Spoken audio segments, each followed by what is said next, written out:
Hi friends, నేను మీకు ఈరోజు దోశలోకి ఒక 2 రకాల చట్నీలు చూపిస్తాను. ఇది ఆనియన్స్, పచ్చిమిరపకాయ, ఒక టమాటా, పచ్చి కొబ్బరి.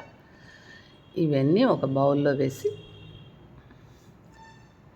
అవి ఒక 2 ఆనియన్స్, ఒక టమాటో, పచ్చిమిరపకాయలు ఒక 150 గ్రామ్స్ అలా ఉంటాయి. ఈ చట్నీ ఒక 10 మెంబర్స్కి అలా సరిపోతుంది. దీనికి వాటర్ వేయాలి, ఆయిల్ అవసరం లేదు. ఒక గ్లాస్ వాటర్ వేసి స్టవ్ ఆన్ చేసి స్టవ్ పైన పెట్టేసేయాలి. ఉడికేటప్పుడే ఒక స్పూను ఈ పచ్చిమిరపకాయల్లో కూడా ఒక స్పూను ఉప్పు వేయండి, కొంచెం పసుపు, కొంచెం జీలకర్ర. దీన్ని దోశ పైన అప్లై చేయాలి, ఇట్లా అద్దుకొని తినడానికి రాదు.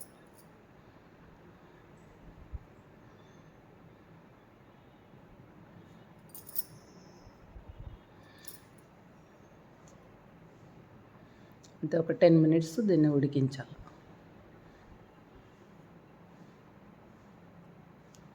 జస్ట్ వాటర్లోనే ఉడికించేసేయాలి అంతే. ఉడికించి బాగా చల్లార్చి మిక్సీకి వేసుకోవాలి. దీన్ని మేము పచ్చిమిరపకాయ పచ్చడి అంటాము.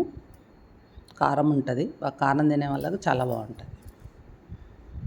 ఫస్ట్ కొబ్బరిని కొంచెం మిక్సీకి వేసి, కొబ్బరి దాంట్లో కలిపేస్తే సరిగా అవ్వదు, అందువల్ల ఫస్ట్ కొబ్బరి వేసాను, తర్వాత ఇవి వేసాను. కొంచెం చల్లగా అయిన తర్వాత వేయండి. వేడి వేడి వేస్తే మిక్సీ జార్ పాడవుతుంది.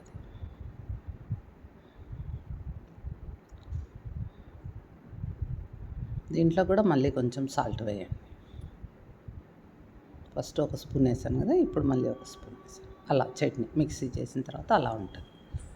దీన్ని దోశ పైన అప్లై చేయాలి, చాలా బాగుంటుంది. అయితే దీనిపైన ఖచ్చితంగా తెల్ల పప్పుల పొడి వేయాలి. పుట్నాల పప్పులు ఉంటాయి కదా, అది పొడి చేసుకొని వేయాలి. ఇది కొబ్బరి చట్నీ, పచ్చి కొబ్బరి చట్నీ. పచ్చి కొబ్బరి, కొంచెం పప్పులు, పల్లీలు ఎక్కువ, పచ్చిమిరపకాయలు, వెల్లుల్లి, ఉప్పు. ఇది కూడా దోశలోకి సైడ్కి బౌల్లో పెట్టుకోవడానికి బాగుంటుంది.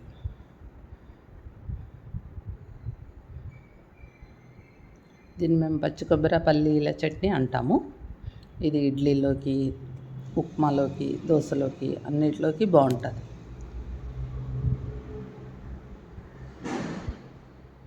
వెల్లుల్లి జస్ట్ ఒక 2-3 వేయాలి అంతే. సాల్ట్, దానికి సరిపడ్డ సాల్ట్ వేయండి. మిక్సీకి వేసి ఒక బౌల్లో వేసుకుని తర్వాత దీనికి వేయండి.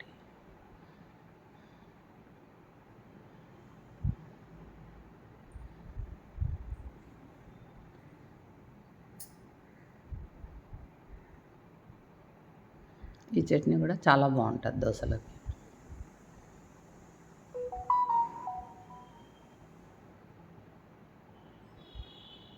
మీరు కూడా ట్రై చేయండి. ఈ చట్నీలు 2 చాలా బాగుంటాయి దోశలోకి. నచ్చితే లైక్ చేయండి, షేర్ చేయండి, సబ్స్క్రైబ్ చేసుకోండి, బెల్ ఐకాన్ క్లిక్ చేయండి. దాన్ని మేము పచ్చిమిరపకాయ చట్నీ అంటాము. ఇది పచ్చి కొబ్బరి పల్లీల చట్నీ. ఇట్లా దోశ పైన అంతా ఇలా అప్లై చేయాలి. చేసి పప్పుల పొడి చల్లాలి పైన, లేకపోతే కారం ఉంటుంది, తినలేం, టేస్ట్ ఉండదు. పప్పుల పొడి చల్లి నెయ్యి వేసుకొని తింటే చాలా చాలా బాగుంటుంది.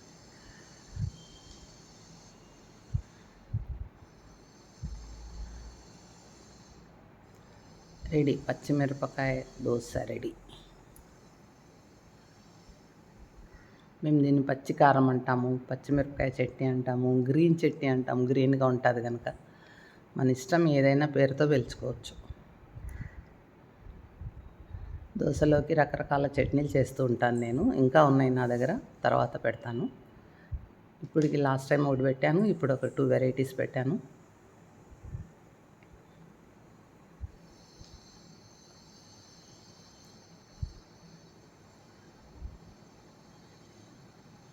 ఆ చట్నీ పైన అప్లై చేసుకొని ఈ చట్నీని ఇలా ఉంచుకొని తింటే చాలా బాగుంటుంది. Bye, thank you.